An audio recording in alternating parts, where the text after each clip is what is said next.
Okay, so we're going to check in through the debt markets later. We're going to check in that with FMDQ Exchange Place. FMDQ Securities Exchange PLC Vice President in charge of market architecture is here to talk to us a little bit. We got a few shoes to chew over. Jumoke Laniyo, thank you very much. Good morning. Welcome to the show. Good morning. Great to have you. So let's start with what's in the news headlines. The capital in the new capital importation report. What's your take on this report and the level of FX inflows in the first quarter of this year? Not surprising at all. Very much what we have been seeing from the amount of data we're able to track at the exchange.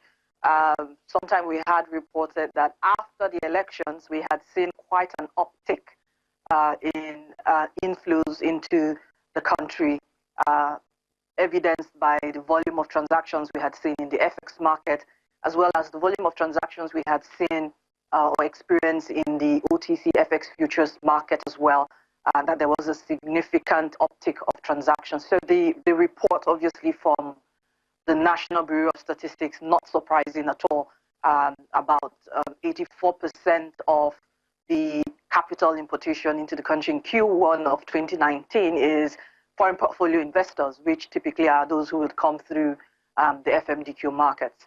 So not surprising at all.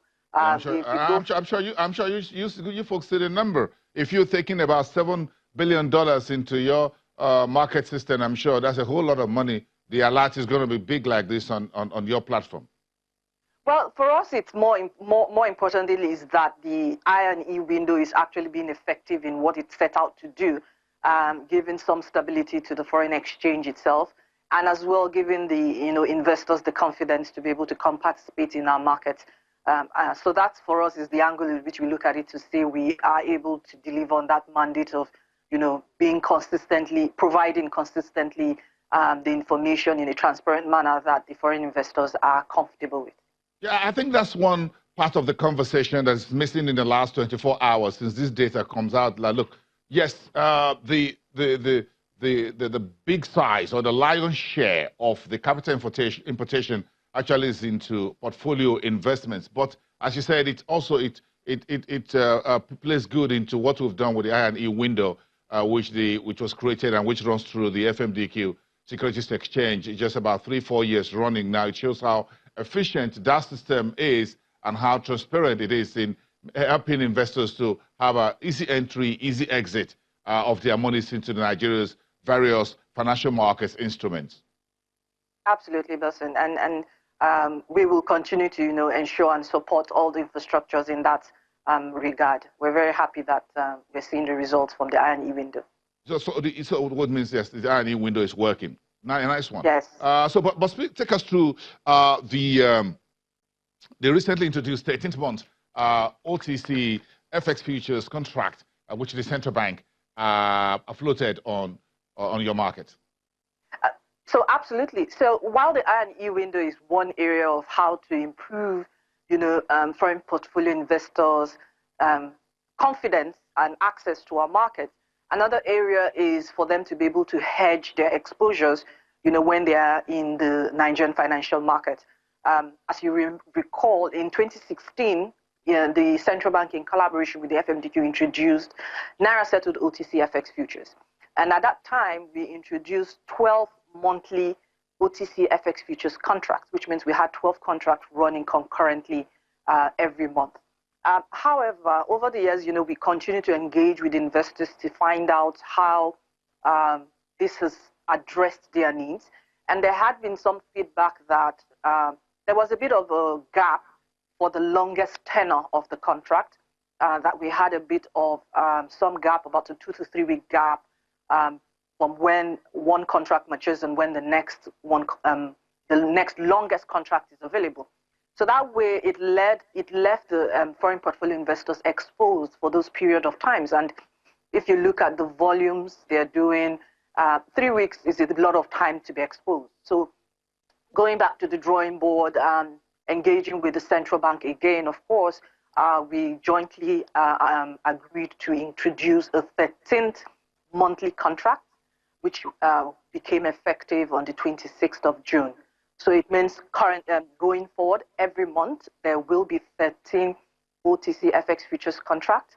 And this will ensure that the foreign portfolio investors have a full 1-year hedge at any point in time. So they will not have any exposure, 2-3 week exposure that has been covered now by having full 13-month contracts. And this has been so widely positively received since it was launched, and it's been reported as a major positive development in that market space.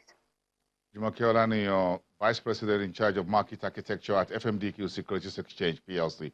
Thank you very much. We appreciate your coming on the show this morning, explaining some of these things to us, from the debt market to the FX. Thank you so much. Have a great day, and see you anytime soon. Bye. Great. Let's get Tempo back in here. Of course, the story coming in through this morning. The company secretary of Forty Oil PLC has tendered his resignation, and the company informed the Nigerian Stock Exchange via a 2-paragraph note. That is the gentleman is out from July the 1st. There was no replacement named yet in the presser that we have on the NST. Tempo, come back to the show here. This is one news coming through this morning here. Yes, it is, Bosin. I mean, it signifies a good level of corporate governance, if you ask me. I think that's what it means for the market and for that company in particular. I mean, the fact that some investors now exited the company, the MD just left, the CFO also just left, the chairman also just left. Perhaps the company secretary and, of course, the legal counsel had to stay back to be able to see through a proper transition between the former ownership and the new ownership. Perhaps that was why he decided to stay back. And now that the I's have been dotted and the T's crossed, I think it's time for him to leave.